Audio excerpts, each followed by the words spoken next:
Hi everyone, nice to see you all. Kind of new to this game, although not new to festivals. My name is James Kellow. I work for a brewery called Crate. We're in London's Hackney Wick. Crate has been going for just under 3 years, so really, really new. Started around the same time as the Olympics, and we're right on the Olympic Park on the banks of the River Lee. In a very short period of time, it's grown to a staff of over 50. We have a turnover of about 2.5 million. Obviously, we're big into our beer, but we are also really into events and music and all that kind of stuff. Our staff are awesome. We've got a lot of people who are performers and musicians and artists and all that kind of stuff. And we very much, try and leverage all of that in our general offer. We've got 4 venues.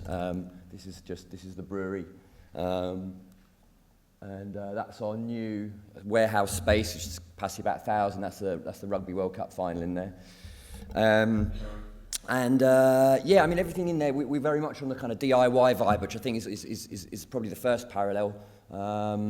All our furniture was made by local artists and staff and all that kind of stuff, and we very much, the whole craft beer scene is very much a DIY vibe and starting your own thing and doing things your way and doing it yourself. So I'm sure that's one, and that's a parallel right there. That's us on a film night. As you can see, we're right on the river. Where I'm standing would kind of be the Olympic Park, if you like.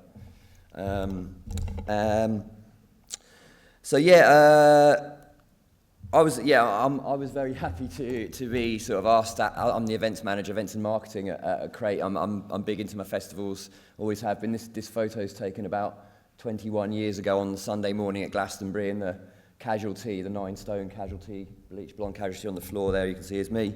This is Burning Man 2010, just after I met my wife. That was a pretty full-on day, and that's just got engaged there in 2012 afterwards as well. So. Some of you guys might actually recognise this.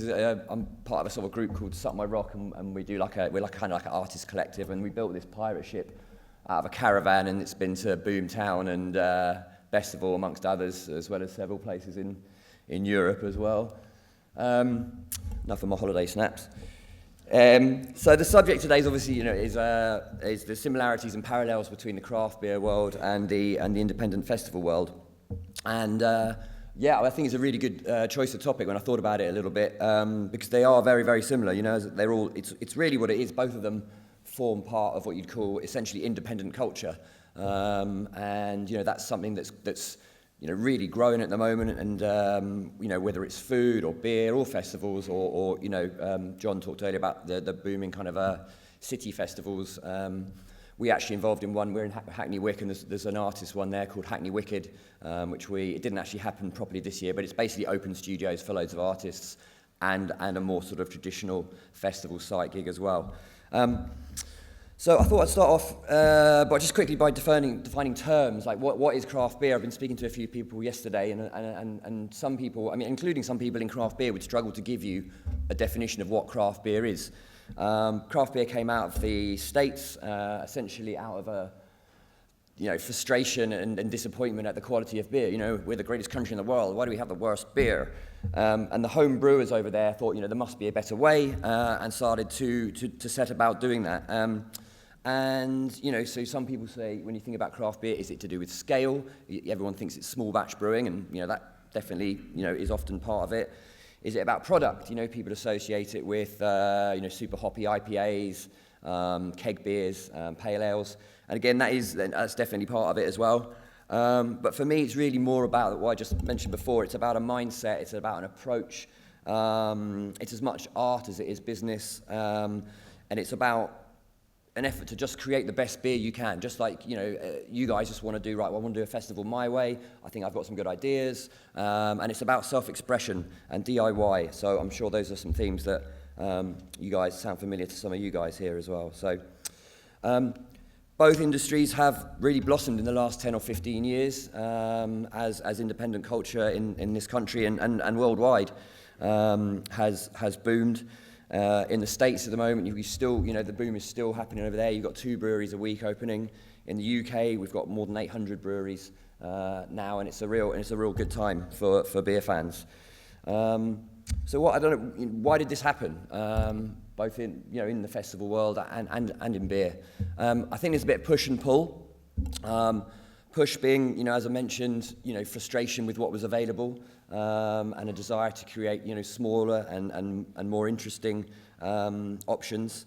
And some pull, we have an age of, it's an internet world, everything, with fractured channels, nobody sits down and watches the same thing on Saturday night anymore. And that's just the same. We all kind of, in a Facebook age, we're all sort of curators of our own brands, and we all like to think that we're individual and different, and that comes down to what beer you drink, what festivals you go to, what restaurants you go to, the food you eat, all that kind of stuff. And it's all part of the same thing.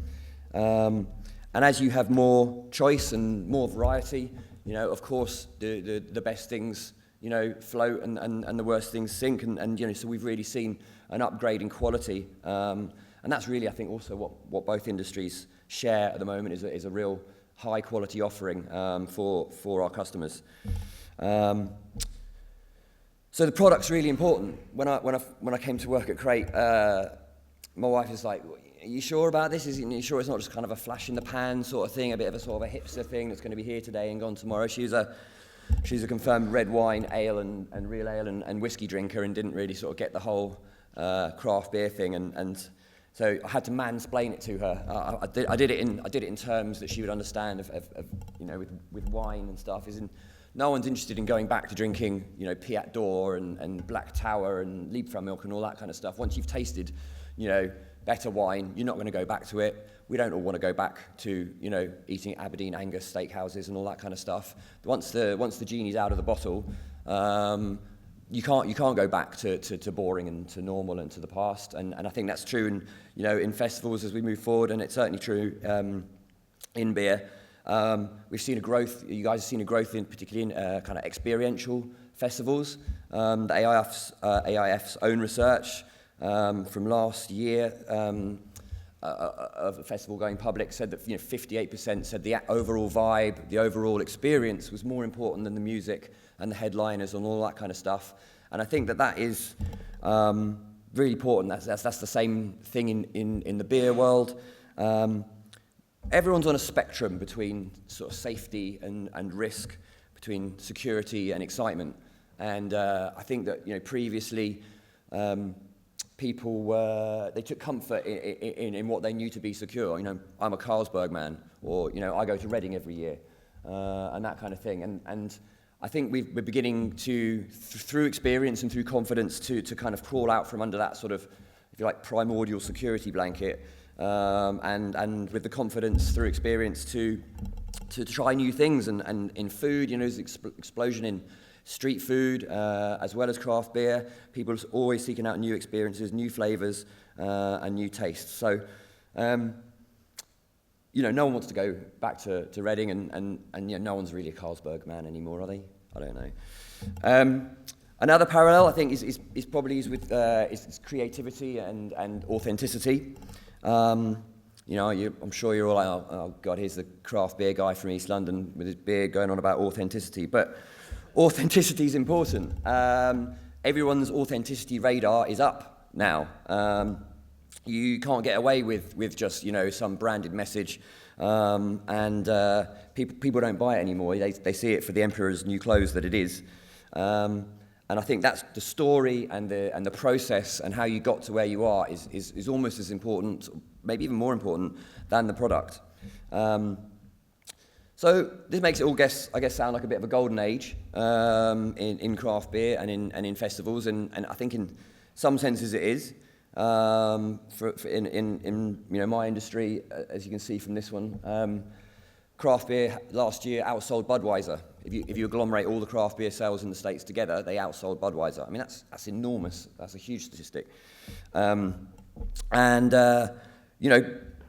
The brewing industry is having to come to terms with craft beer, what it means for them. They can't just rely on they've got these, these big brands they've invested so much time and money in down the years, and now they're just looking a bit tired, and people aren't interested in drinking them anymore. I saw a Foster's ad the other day describing it as crafted for flavour, which made me chuckle, and another one where they, a Foster's with rum in it or something.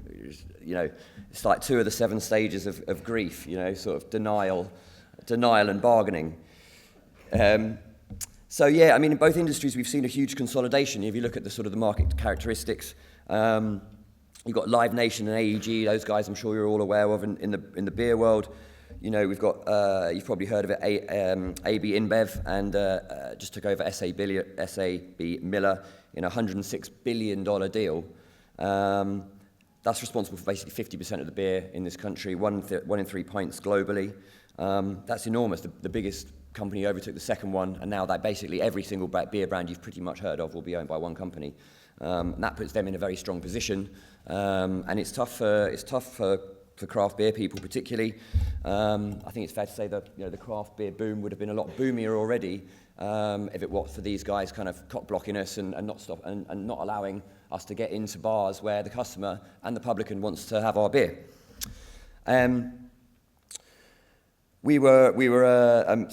Promoters and festivals are kind of wise to this. They know that customers are wanting this beer now, and it's something that you guys and the industry and we've got to kind of work together to work out. We recently sold some beer to Mama Bars for the Love Box Festival, and they get it. Really nice guys actually when I was speaking to them, and they've made a 10% space in there for craft, which I know is kind of the norm, I think, now. But I would suggest that space will definitely need to get bigger. It's what customers want, and that's the way the market's going. The big guys know that they need craft beer. You might have seen that Meantime Brewery was recently bought out by these same big guys. They know they need to have a craft offer. Meantime, I wouldn't call a craft brewery, but it's kind of a nod to that, and it's something that they can at least point to. So, you can see this consolidation as offensive. They're trying to, these guys are the big beer brands, they're trying to take over the whole market. You've got this huge monolith of a company now that is InBev. But you can also see it as a defensive move. They are worried about about craft beer coming up. The thing with craft beer as well, it's very hard.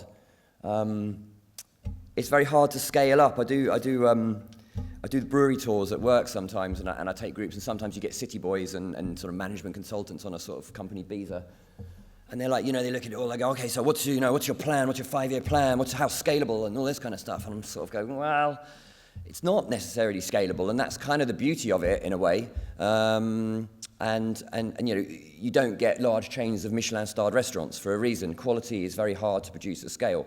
And with festivals, and you guys, I'm sure you might understand that there's something that's brilliant with 1,000 people, and it just wouldn't be with 10,000 people. And that doesn't mean you shouldn't make it grow. Maybe it does, or maybe you should just go and start a second festival. I know there's a lot of you guys who have second and third festivals, and small is definitely beautiful, and that's certainly something in the craft beer industry, and it's something that insulates us from kind of takeover and from being warped by the money and all this kind of stuff. And you want to grow your business, of course you do, but that's not always possible. And you should just I think one message I'd like to you guys take away from today is that while we need to work together to get these craft beers into your festivals, it's definitely something that I would suggest you work with local ones. I'm here, I'm very happy to talk to anybody who's interested to have Crate at their festival.